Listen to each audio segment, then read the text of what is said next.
My name is Haley Morrison, and I'm 27 years old. Right now, I'm sitting in this hospital bed, bandages covering half my body, telling you the most unbelievable story of my life. 2 days ago was Christmas Eve, and while families across America were gathering around their trees, exchanging gifts and creating memories, my father pushed me out of a second-floor window into the freezing Minnesota snow.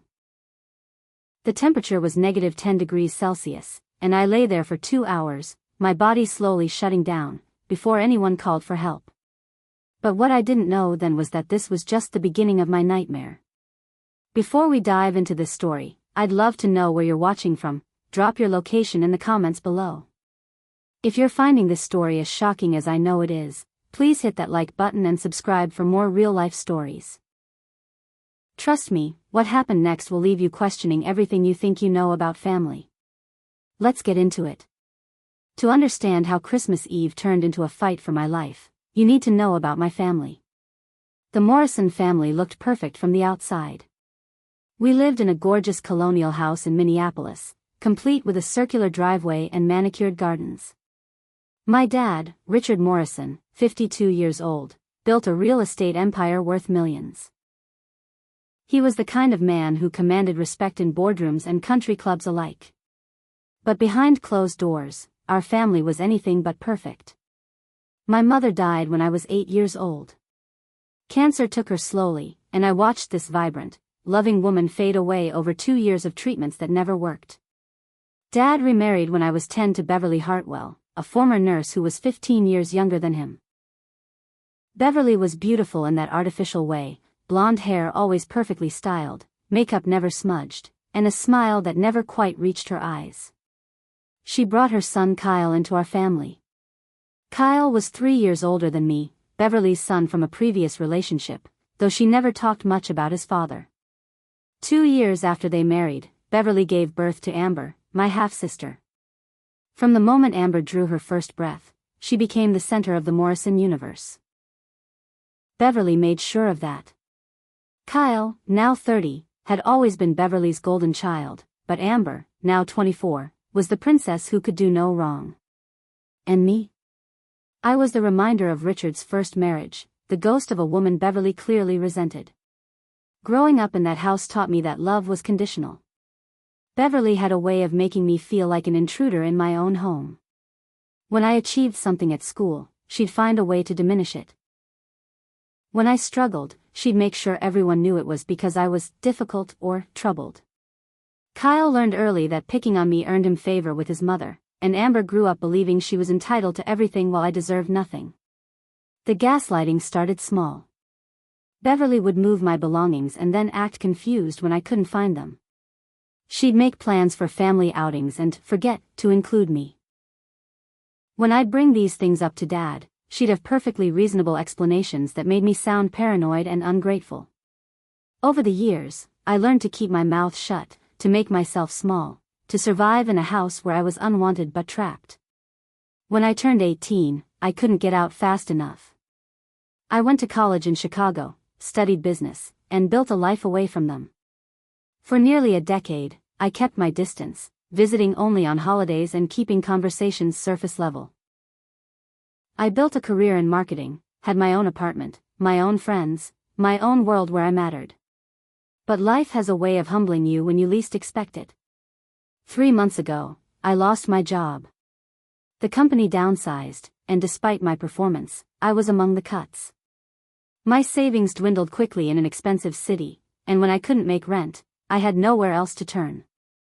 Swallowing my pride, I called Dad and asked if I could come home temporarily, just until I got back on my feet. He said yes immediately, with what sounded like genuine warmth.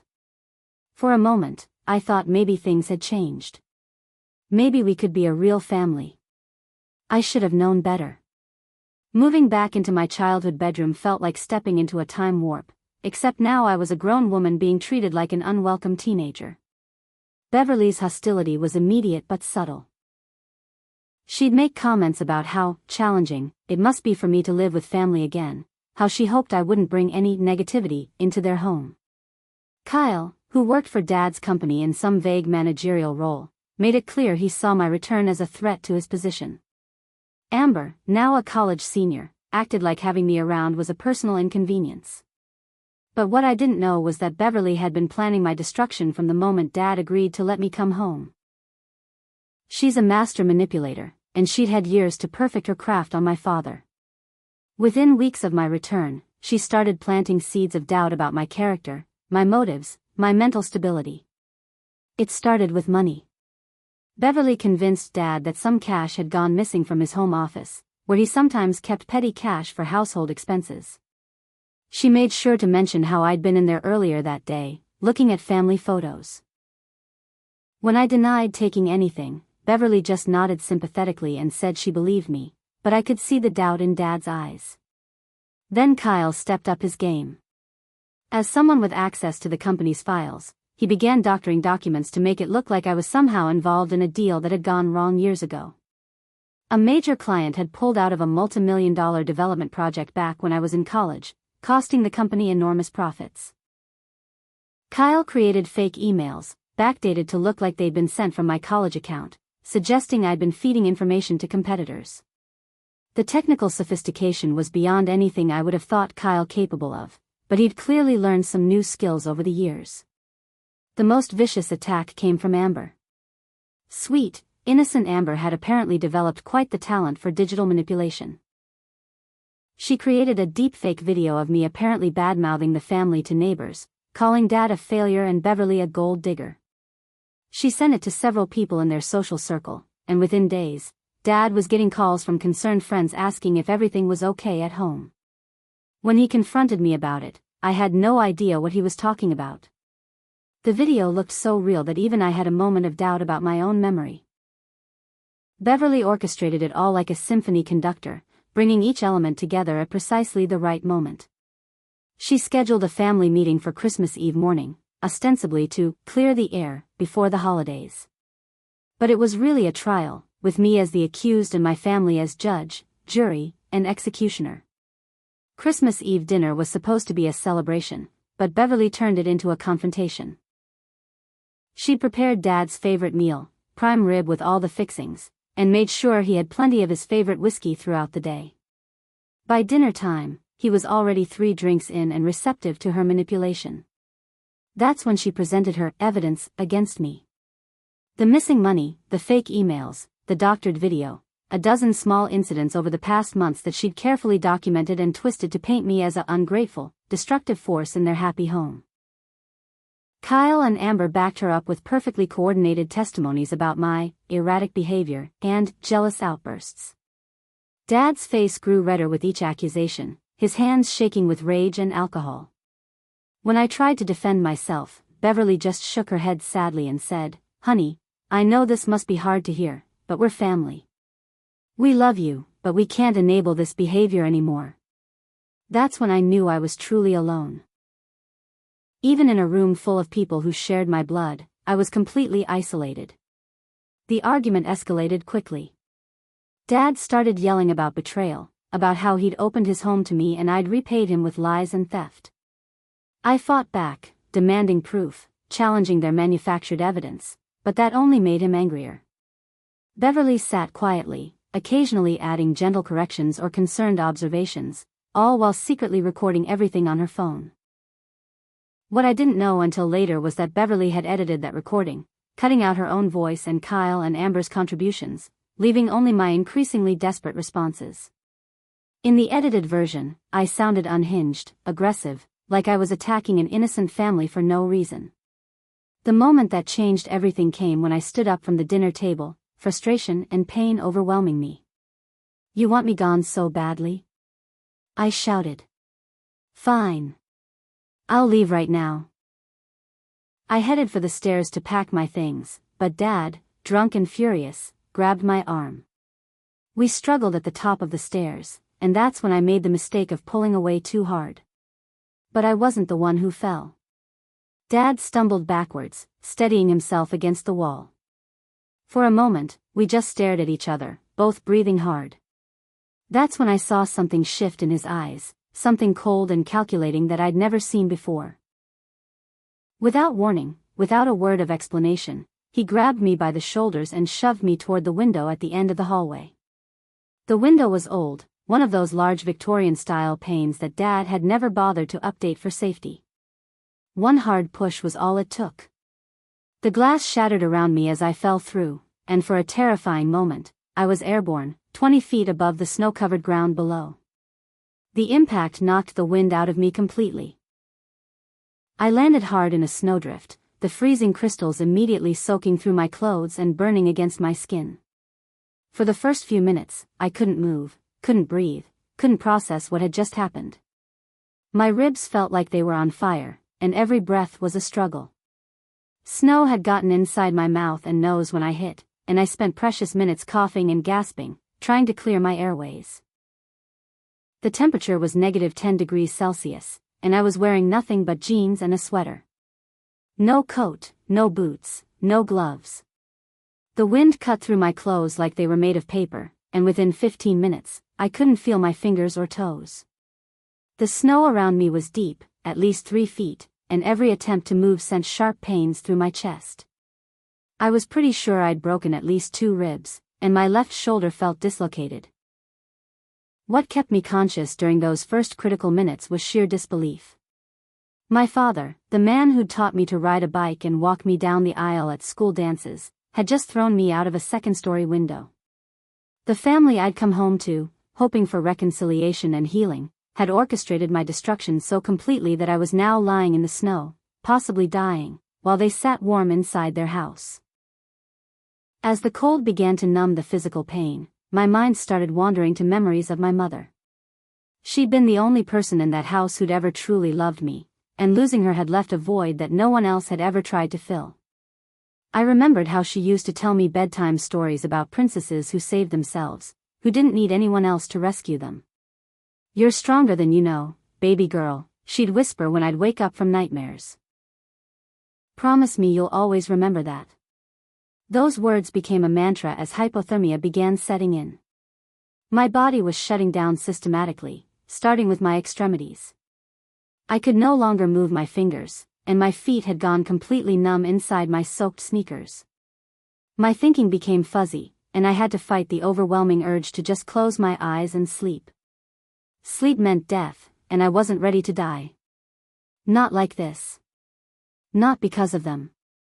Time moved strangely in that frozen hell. Sometimes it felt like hours had passed, sometimes like minutes. I tried to stay alert by running through multiplication tables in my head, reciting poems I'd memorized in school, anything to keep my brain functioning. But as my core temperature dropped, even those simple tasks became impossible. I was saved by Mrs.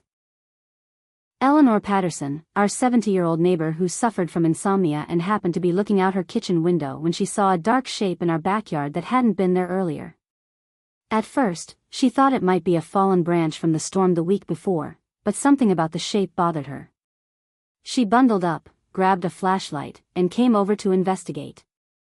Finding me nearly unconscious in the snow, Mrs. Patterson immediately called 911. Her quick thinking probably saved my life. The paramedics arrived within 12 minutes, and by then, my body temperature had dropped to dangerously low levels. I was in and out of consciousness as they loaded me into the ambulance, but I distinctly remember hearing Mrs. Patterson arguing with someone, her voice sharp with anger. Beverly and Dad arrived at the hospital about an hour after I did, both playing the part of concerned family members perfectly. Beverly was crying, clutching Dad's arm and asking the nurses repeatedly if I was going to be okay. Dad looked appropriately shocked and devastated, telling anyone who would listen about how I'd been struggling emotionally, and how they'd been worried about my mental state since I moved back home. Dr. Sarah Chen, the emergency room physician treating me, was a petite woman with sharp eyes that missed nothing. While she worked to stabilize my condition, treating me for hypothermia, 2 broken ribs, and a mild concussion, I could tell she was suspicious of the family's story. When Beverly mentioned that I'd always been prone to dramatic gestures, and suggested that my fall might have been intentional, Dr. Chen's expression hardened almost imperceptibly. But what Beverly and Dad didn't know was that Mrs. Patterson had followed the ambulance to the hospital. While they were giving their performance in the waiting room, she was telling Dr. Chen a very different version of events. She'd heard the argument, seen the broken window, and found me unconscious in the snow. More importantly, she'd noticed that while the window glass was scattered outside around me, there were no signs of struggle or impact on the inside ledge that would suggest an accidental fall. While I was unconscious, Beverly took the opportunity to search my hospital room and speak privately with the nursing staff. She mentioned my history of depression and previous suicide attempts, both complete fabrications designed to establish a narrative that would explain away what had really happened. She also somehow gained access to my medical chart and added notes about my supposed mental health issues. When I finally regained full consciousness, groggy from pain medication and still struggling with the effects of hypothermia, the first thing I heard was Beverly's voice in the hallway. She was speaking to a nurse, and her words made my blood run cold all over again. "She's always been troubled," Beverly was saying, her voice heavy with fake concern. "Ever since her mother died, she's had these episodes. We've been trying to get her help, but she refuses treatment. This isn't the first time we've worried about her hurting herself." The nurse made sympathetic noises, and I heard her promise to make sure the psychiatric team was consulted before my discharge. That's when I realized that surviving the fall was only the beginning of my fight. Beverly wasn't done destroying me. She was just getting started. Coming home from the hospital should have been a relief, but it felt more like entering a beautifully decorated prison. Beverly had transformed into the picture of caring concern, installing a baby monitor in my room for my safety and insisting that someone check on me every few hours. What she presented as protective care was actually 24-hour surveillance designed to prevent me from reaching out for help or documenting what was really happening. Kyle took charge of my recovery environment, which meant confiscating my phone and laptop under the guise of reducing my stress levels. "The doctor said screen time could worsen your concussion symptoms," he explained with mock concern, even though Dr. Chen had made no such recommendation. Without my devices, I was completely cut off from the outside world, unable to contact friends or research my legal options. The isolation was suffocating, but the psychological manipulation was worse. Beverly had a talent for making me question my own memory and perception of reality. She'd reference conversations we'd never had, express concern about behaviors I'd never exhibited, and speak sadly about my deteriorating mental state, as if it were established fact rather than her own invention. The medication was perhaps the cruelest aspect of her strategy. Beverly claimed Dr. Chen had prescribed sleep aids to help with my recovery, and she personally administered 2 pills with my dinner each night. Within an hour of taking them, I'd become drowsy and disoriented, my thoughts scattered and my reactions slowed. What I didn't know was that she was giving me powerful sedatives that weren't prescribed for me, drugs that left me vulnerable and confused. During these medicated periods, Beverly would have long conversations with me about my problems and my need for professional help. She'd record these conversations on her phone, later editing them to sound like confessions of mental illness and suicidal ideation. She was building a comprehensive record to support her narrative that I was dangerous to myself and others. Amber played her part in this psychological warfare with disturbing enthusiasm. She created fake social media accounts in my name, posting increasingly erratic and concerning content that painted me as unhinged and volatile. She shared these posts with mutual friends from high school and college, people who knew me well enough to be shocked by the apparent change in my personality but not well enough to question their authenticity. Most devastating was Amber's decision to create a live stream video, sobbing as she described living in fear of her violent sister. She claimed I'd been threatening the family, breaking things in fits of rage, and generally terrorizing the household. The video went viral in our local community, generating hundreds of sympathetic comments and offers of support for my victimized family. Watching that performance, seeing how easily she could manufacture tears and convey false emotion, I realized that Amber wasn't just complicit in Beverly's plan. She was a willing and talented participant. Dad seemed to be struggling with guilt about what had happened, but Beverly skillfully channeled that guilt into determination to get me help. She convinced him that my behavior was escalating, that I was becoming a danger to myself and potentially to the family. She showed him the edited recordings, the fake social media posts, and Amber's tearful testimony, building a compelling case that I needed immediate psychiatric intervention. Beverly's masterpiece was bringing in Dr. Harrison Willows, a psychiatrist who happened to be an old friend from her nursing days. Dr. Willows visited the house under the pretense of conducting an informal evaluation, but it was clear that Beverly had already briefed him extensively on my supposed condition. He spent less than an hour with me, most of it while I was heavily medicated, before concluding that I was suffering from severe depression with possible psychotic features. Dr. Willows recommended immediate inpatient treatment at a private psychiatric facility, coincidentally one where Beverly had connections and could ensure my care would be managed according to her specifications. The plan was to have me committed for an extended period, during which Beverly would have complete control over my treatment and access to any remaining assets I might have. But Beverly's ambitions went beyond just silencing me. While searching through my belongings under the guise of looking for dangerous items, I discovered she'd been systematically going through Dad's financial records and legal documents. She'd already had new versions of important papers drawn up, including a revised will that would leave everything to Kyle and Amber in the event of Dad's death, with no mention of me whatsoever. Even more chilling was my discovery of a small, unmarked bottle of insulin in Beverly's bathroom cabinet. Beverly wasn't diabetic, and neither was anyone else in the family. Insulin in large doses can cause fatal hypoglycemic coma, and it's nearly impossible to detect in a post-mortem examination unless specifically tested for. I realized with growing horror that Beverly wasn't just planning to discredit and institutionalize me, she was preparing to kill me.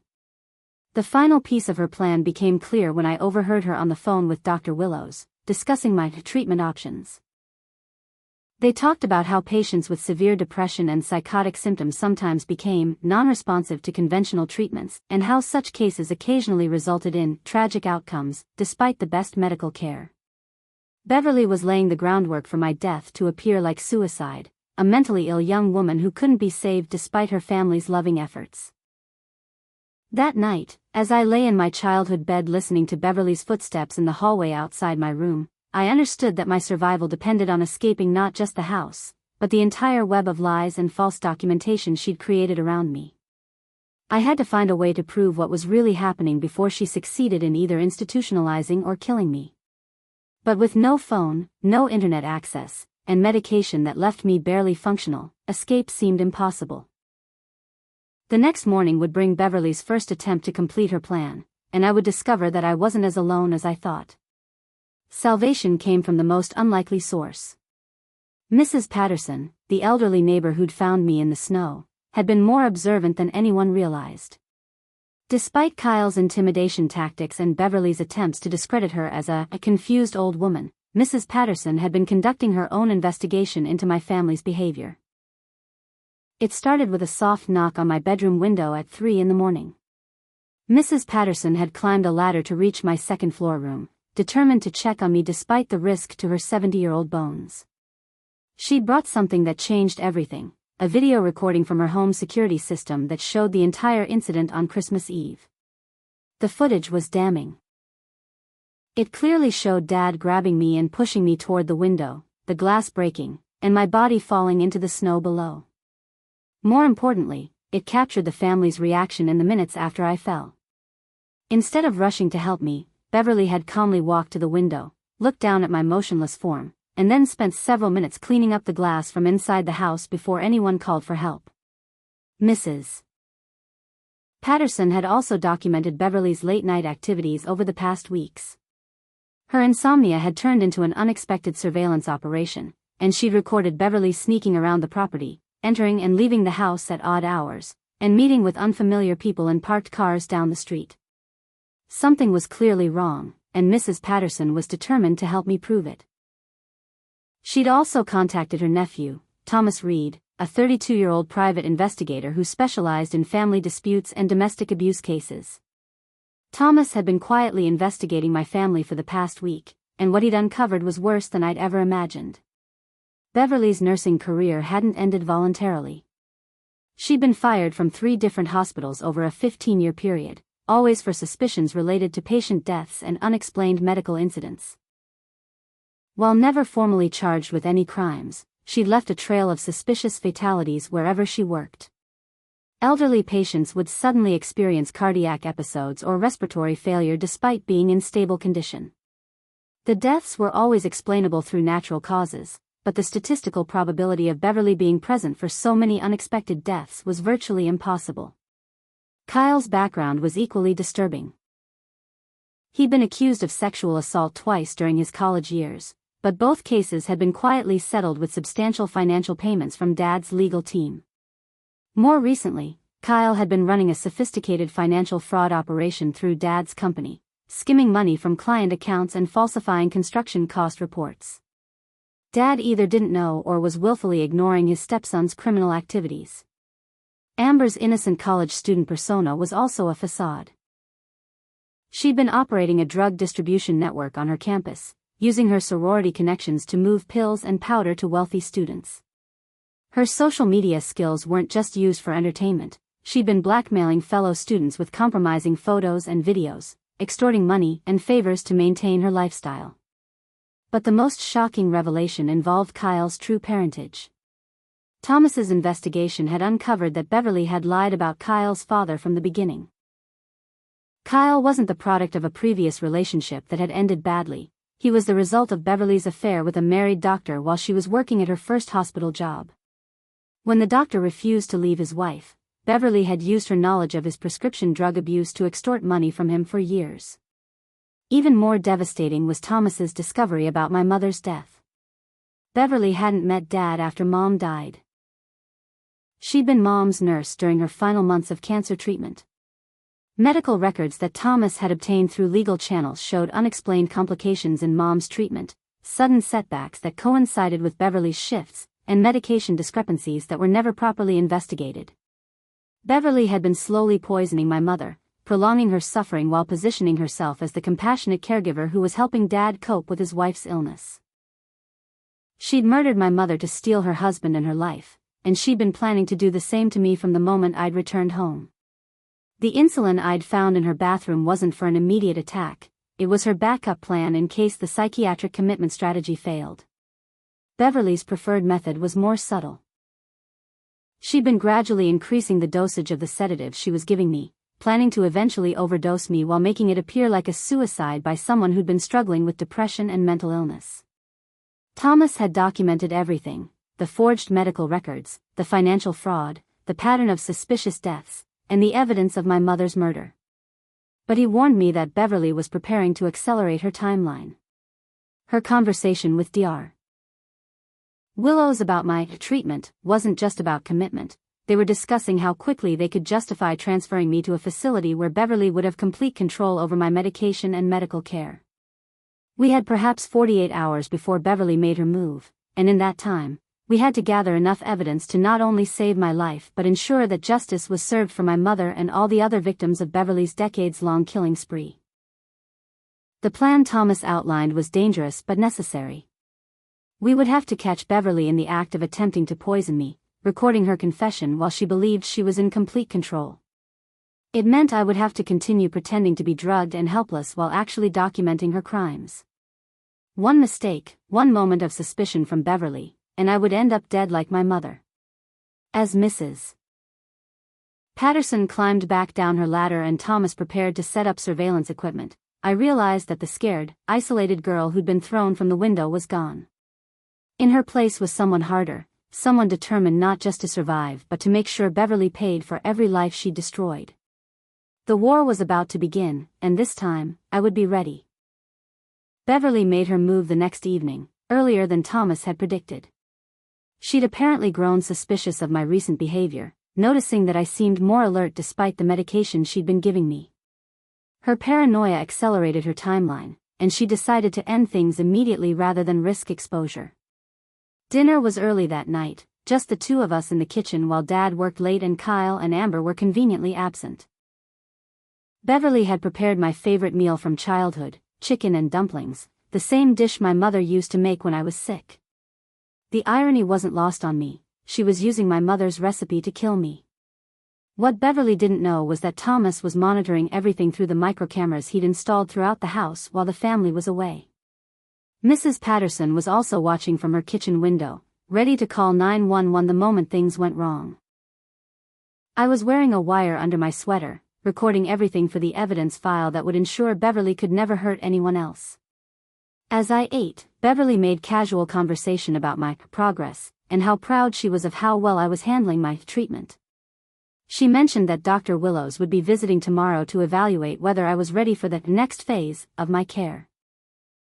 I played along, acting drowsy and grateful for her concern, while internally calculating how much time I had before the insulin she'd injected into my food would take effect. The drug worked faster than I'd expected. Within 20 minutes, I was genuinely struggling to stay conscious, my blood sugar dropping to dangerous levels as the insulin overwhelmed my system. Beverly helped me to the living room couch, supposedly to rest more comfortably, but really to position me where she could monitor my condition and ensure that I was dying properly. As my vision blurred and my heart rate became erratic, Beverly began talking. She thought I was unconscious, and years of suppressed rage and twisted pride came pouring out.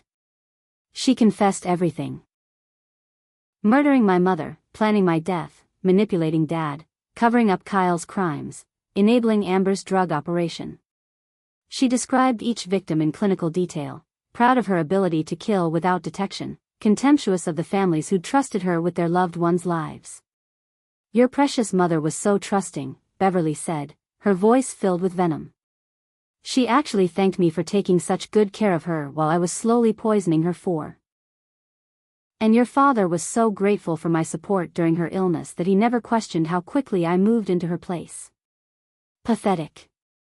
She talked about how easy it had been to manipulate Dad, how satisfying it was to watch me suffer, how much she was going to enjoy inheriting everything that should have been mine.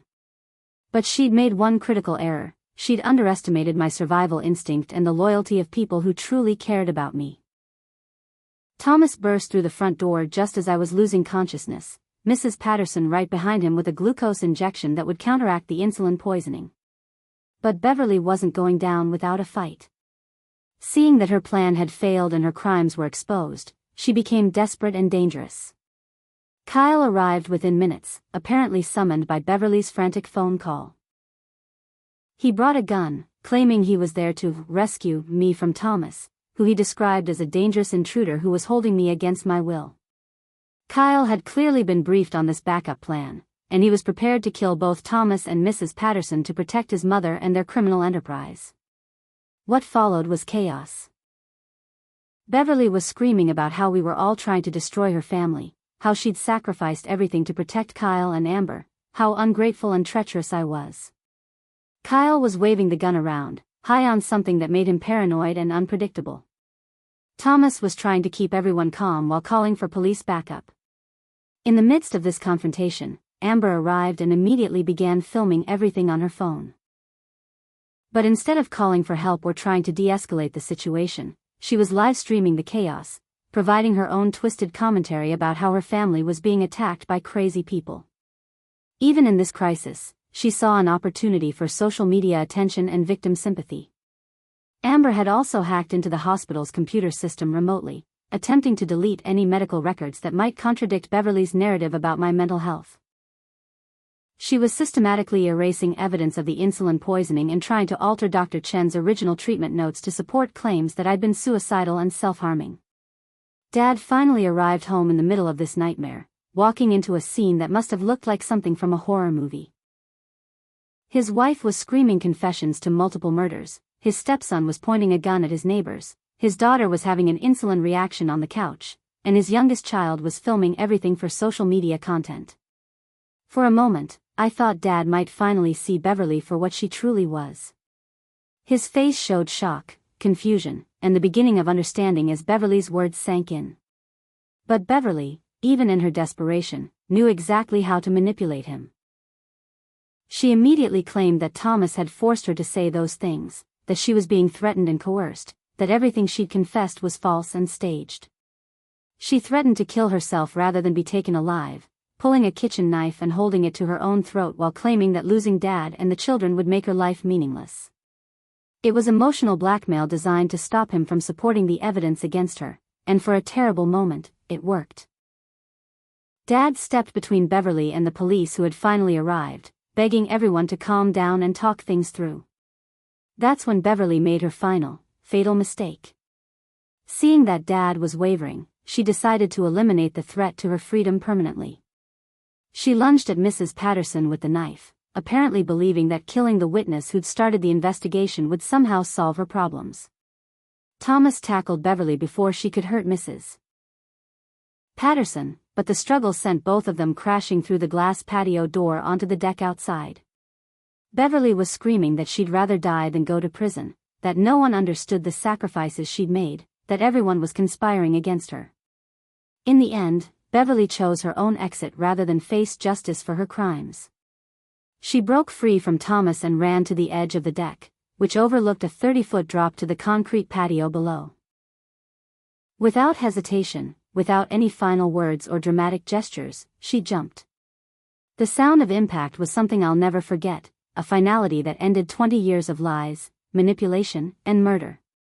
Beverly Morrison died on her own terms, but she took her secrets and her victims' suffering with her.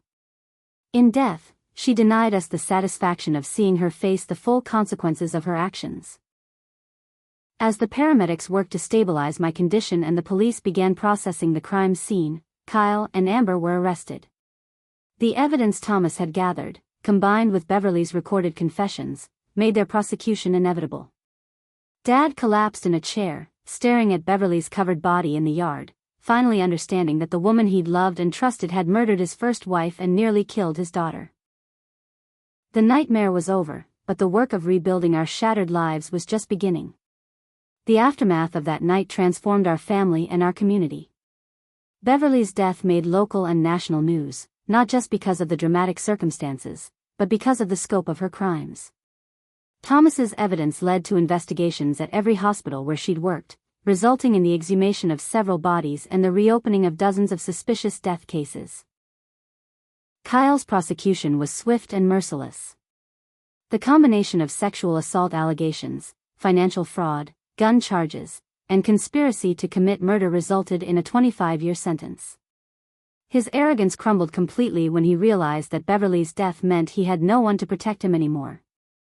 Dad refused to pay for expensive legal representation, and Kyle's court-appointed attorney couldn't overcome the mountain of evidence against him. Watching Kyle in court was surreal.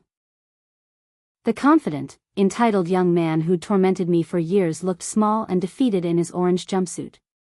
When the judge read his sentence, Kyle tried to claim that Beverly had manipulated him, that he'd been her victim too. But the evidence showed clearly that he'd been an eager participant in every scheme, motivated by greed and a sadistic enjoyment of others' suffering. Amber's case was more complex due to her age and her attorney's strategy of claiming she'd been under Beverly's psychological control. However, the evidence of her drug operation and her role in the identity theft and fraud charges was undeniable. She received 15 years, with the possibility of parole in 10 if she cooperated fully with ongoing investigations into her criminal activities. The most heartbreaking aspect was watching Amber realize that her social media fame had become infamy.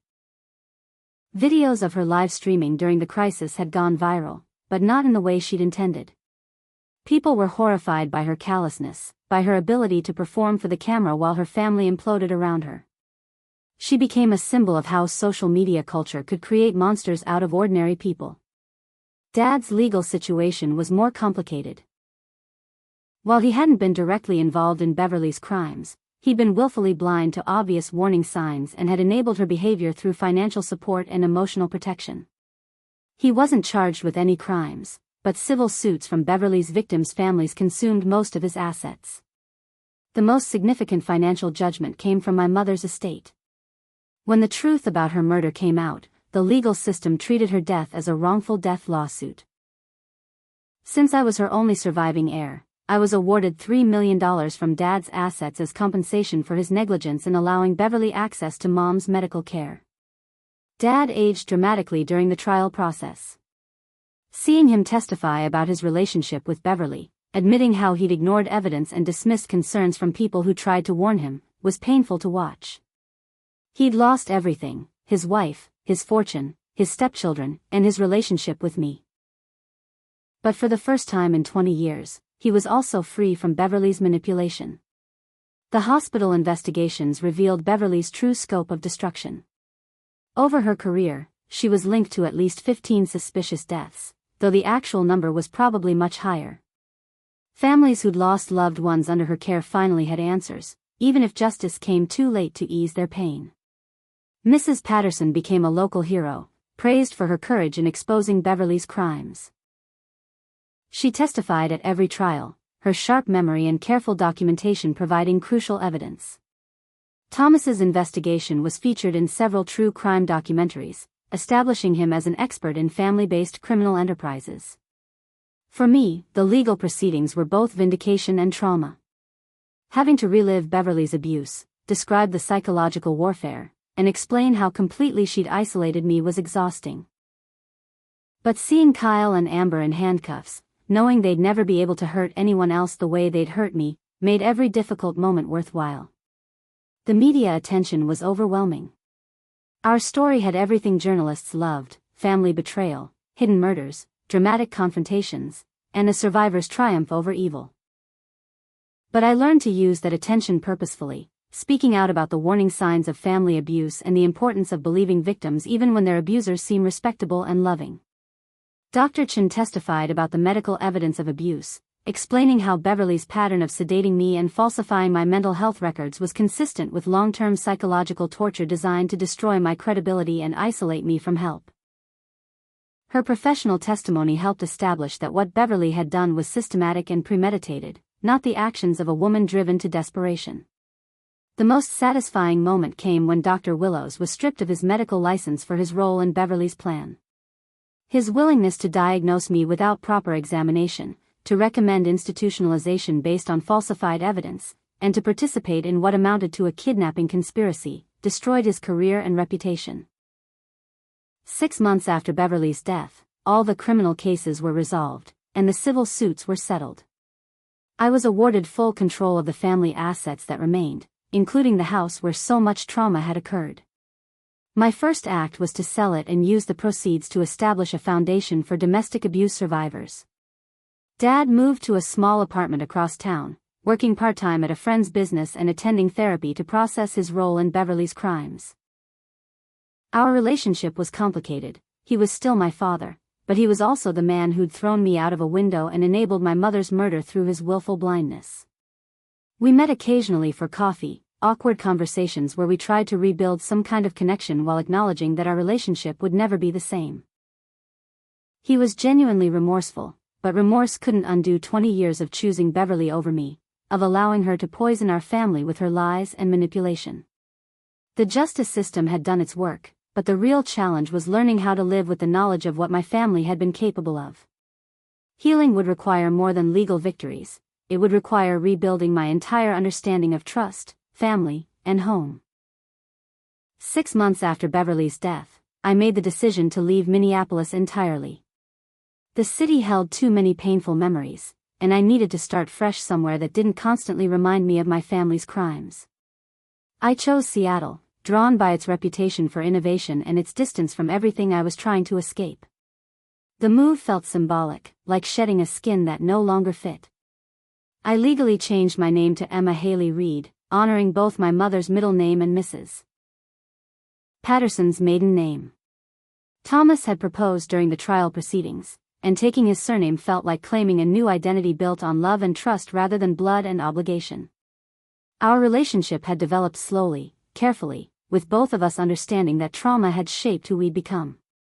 Thomas never pushed me for more than I could give, and he seemed to instinctively understand when I needed space and when I needed closeness. He'd seen me at my most vulnerable and dangerous, and he'd chosen to stay anyway. With the settlement money, I opened a crisis intervention center specifically designed to help victims of family abuse. Traditional domestic violence resources often focused on romantic partners, but abuse by parents, siblings, and extended family members required different approaches and understanding. The Emma Reed Foundation became the first facility in Washington state dedicated exclusively to familial abuse survivors. The center offered emergency housing, legal advocacy, counseling services, and job training programs. But what made it unique was our focus on documentation and evidence gathering. Too many family abuse victims lost their cases because abusers had years to establish narratives of mental illness, rebellion, or ingratitude that courts found more believable than abuse allegations. Working with survivors helped my own healing process in unexpected ways. Meeting other people who'd endured similar gaslighting, isolation, and systematic destruction of their credibility made me realize how common these tactics were among family abusers. Beverly hadn't been uniquely evil. She'd been particularly skilled at techniques that many abusive family members used. I learned about something called family scapegoating, where one child is designated as the source of all family problems while other children are protected and favored. The scapegoated child grows up believing they're fundamentally flawed, making them easier to manipulate and abuse as adults. Understanding this dynamic helped explain why I'd been so vulnerable to Beverly's psychological warfare. Therapy became a crucial part of my recovery, but finding the right therapist took time. I needed someone who understood that family abuse often involves multiple perpetrators working together, that victims are frequently isolated from outside support systems, and that the trauma of realizing your family wants to destroy you is different from other forms of abuse. Dr. Sarah Martinez specialized in complex family trauma, and she helped me understand that my survival didn't make me responsible for saving everyone else in similar situations. I developed a tendency to overcommit to the Foundation's clients, working 18-hour days and taking every case personally. Learning to set boundaries became essential for my own mental health.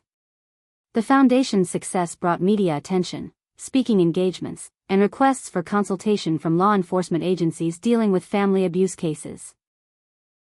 I discovered that I had a talent for public speaking, for translating complex psychological concepts into language that ordinary people could understand. My story resonated particularly with adult children who were questioning their family relationships but felt guilty for considering cutting contact with abusive relatives. Society teaches us that family love is unconditional, that blood relationships are sacred, and that forgiveness is always possible. But some families are genuinely toxic, and some abuse is unforgivable. 2 years after moving to Seattle, I reconnected with college friends who'd been concerned about me during my time back home but hadn't known how to help. Rebuilding those friendships taught me what healthy relationships looked like: people who supported each other without keeping score, who celebrated successes without jealousy, who offered help without expecting control in return. Thomas and I married in a small ceremony at the Foundation's headquarters, with Mrs. Patterson serving as my honorary grandmother and mentor. Dad wasn't invited, a decision that was difficult but necessary. While I'd forgiven him for his weaknesses, I couldn't trust him to be part of my new life without bringing chaos or manipulation. The Foundation had helped over 200 families by our 3rd year of operation, providing services ranging from emergency relocation to legal advocacy to counseling. We'd successfully prosecuted 12 family abusers and helped dozens of victims escape dangerous situations. The work was emotionally demanding but deeply fulfilling. Becoming pregnant during our 4th year in Seattle felt like the ultimate act of faith in the future. Creating a new life after surviving my family's attempts to destroy me was both terrifying and hopeful. I was determined to build the kind of family I'd always wanted, one based on mutual respect, genuine love, and absolute honesty. Thomas proved to be as committed to creating a healthy family as he'd been to saving me from my dangerous one. We attended parenting classes together, read extensively about child development, and made plans for raising children who would never experience the fear and confusion that had defined my childhood. Mrs. Patterson, now in her mid-70s, moved to Seattle to be closer to us and to help with the Foundation. Her wisdom and experience became invaluable resources, and she took on the role of beloved grandmother with enthusiasm. Having her nearby provided a sense of family continuity that I'd thought was lost forever. The Foundation expanded to include a research component, studying patterns of family abuse and developing early intervention strategies. We partnered with universities and law enforcement agencies to create training programs for recognizing and responding to family-based crimes. My personal experience, combined with academic research, created unique insights into how these crimes developed and persisted. By my 30th birthday, I'd built a life that felt genuinely mine. I had work that mattered, relationships based on mutual respect and genuine affection, and hope for a future that wasn't defined by my family's crimes. The scared, isolated girl who'd been thrown from a window had become a woman who helped others escape similar situations.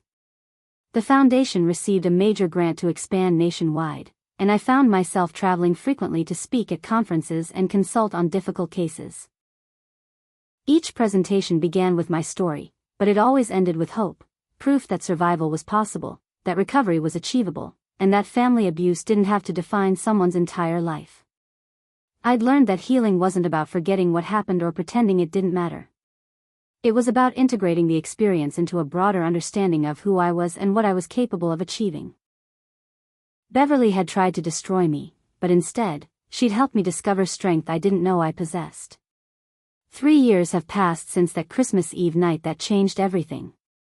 I'm 30 years old now, and the woman writing this story bears little resemblance to the broken girl who was thrown from a second-story window.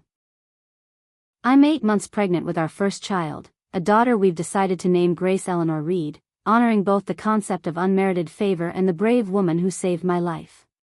Thomas and I renewed our vows last month in a ceremony that felt like a celebration of not just our love, but our survival and growth. Mrs. Patterson walked me down the aisle, tears streaming down her face as she proudly took on the role that Dad had forfeited through his choices and weaknesses. The moment felt sacred in a way that transcended religion or tradition. It was about chosen family, about love that exists because people decide to care for each other, not because they're obligated by blood.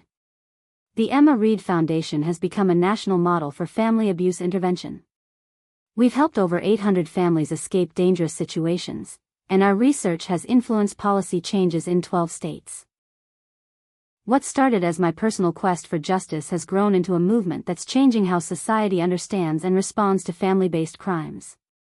My speaking engagements now take me across the country, where I meet survivors at every stage of their journey. Some are still trapped in abusive family situations, desperate for validation that what they're experiencing is real and wrong. Others are years into their recovery, building new lives and relationships based on choice rather than obligation. The most rewarding aspect of this work is witnessing transformations. I've seen people who believed they were fundamentally unlovable discover that they deserve respect and kindness. I've watched survivors develop the confidence to set boundaries, pursue their dreams, and create the families they never had. Each success story validates the pain of my own experience and proves that Beverly's legacy of destruction didn't win. Dad and I have maintained a careful, limited relationship built around supervised visits and structured communication. He's in therapy, working to understand how his choices enabled Beverly's crimes, and he's shown genuine remorse for his failures as a father. But trust, once broken so completely, can't be rebuilt quickly or easily. He'll never be the father I needed as a child, but he might become someone I can forgive as an adult. Kyle will be eligible for parole in 15 years, though early reports suggest he's not adapting well to prison life. His entitlement and arrogance have made him enemies among both inmates and staff. Amber was released after serving 8 years, but she violated her parole within 6 months and was sent back to finish her original sentence. Neither has attempted to contact me, which is probably for the best. Beverly's crimes continue to be investigated, with new evidence occasionally surfacing as families come forward with suspicions about loved ones who died under her care. The total number of her victims will probably never be known, but the investigations have led to policy changes in how hospitals monitor staff members and investigate suspicious patient deaths. Chen remained in touch throughout my recovery, and she's become an advocate for medical professionals recognizing signs of family abuse. Her testimony in several high-profile cases has helped establish protocols for documenting evidence of systematic abuse and protecting vulnerable patients from family members who might harm them. The pregnancy has brought up complicated emotions about family, genetics, and the kind of mother I want to become. I've undergone extensive genetic counseling to understand any hereditary risks, though Beverly's evil wasn't biological. It was learned and chosen. Still, I'm committed to breaking any negative patterns that might have been passed down through generations of dysfunction. Thomas has been incredible throughout this pregnancy, attending every appointment and reading voraciously about child development. His excitement about becoming a father is infectious, and watching him prepare for our daughter's arrival has healed parts of me that I didn't realize were still wounded. He's shown me what supportive love looks like, patient, consistent, and focused on my well-being rather than his own needs. Mrs. Patterson, now 75, has become our daughter's unofficial grandmother, already spoiling her with handmade blankets and carefully selected books. Her presence in our lives provides continuity and wisdom that helps balance the trauma of my own family experience. She represents the possibility of healthy, nurturing relationships across generations. The foundation is planning a major expansion that will include residential facilities for long-term recovery and job training programs specifically designed for family abuse survivors. We're also developing educational curricula for schools, teaching children about healthy family relationships and giving them language to identify and report abuse. I've learned that healing isn't a destination but a continuous process of choosing health over harm, growth over stagnation, hope over despair. There are still days when Beverly's voice echoes in my mind, when I question my worth or wonder if I'm fundamentally damaged. But those moments become less frequent and less powerful as I build evidence of my own strength and value. Writing this story has been part of my healing process, forcing me to revisit painful memories while also recognizing how far I've traveled from that broken girl in the hospital bed. Sharing these experiences publicly feels vulnerable and scary, but it's also empowering. Beverly tried to silence me, to make me disappear, to convince the world that I was crazy and dangerous. Instead, I've found my voice and used it to help others find theirs. The greatest gift I can give our daughter is the knowledge that she is unconditionally loved and valued, that her thoughts and feelings matter, and that family should be a source of support rather than fear. She'll grow up understanding that love is demonstrated through actions, not just words, and that she has the right to expect respect and kindness from the people who claim to care about her. I often think about the advice my mother gave me during those bedtime stories about princesses who saved themselves. She was right, I was stronger than I knew, and I did find the courage to survive and overcome circumstances that could have destroyed me. But I've also learned that strength doesn't mean you have to face everything alone. Sometimes the bravest thing you can do is accept help from people who genuinely want to support you. My story could have ended on that Christmas Eve night, frozen in the snow beneath a broken window. Instead, it became the beginning of a new chapter, one written by my own choices rather than other people's cruelty. I'm no longer the girl who was pushed out of the window. I'm the woman who learned to fly. If you've made it through this entire story, I want to thank you for listening and for believing that family abuse survivors deserve to have their experiences acknowledged and validated. Your attention and support matter more than you might realize. I'd love to hear from others who've experienced family trauma. How did you recognize that what was happening to you wasn't normal? What helped you begin to heal? Share your thoughts in the comments below, because your story might be exactly what someone else needs to hear today. If this story resonated with you or if you know someone who might benefit from hearing it, please hit that like button and subscribe to hear more survivor stories. And don't forget to share this with friends who might need to understand that they're not alone in their struggles with toxic family members. Thank you for taking this journey with me, and remember, no matter how dark your situation might seem right now, you have the strength to survive it and the power to build something beautiful from the pieces. Stay strong, stay hopeful, and never forget that you deserve to be loved and respected exactly as you are. Until next time, take care of yourselves and each other.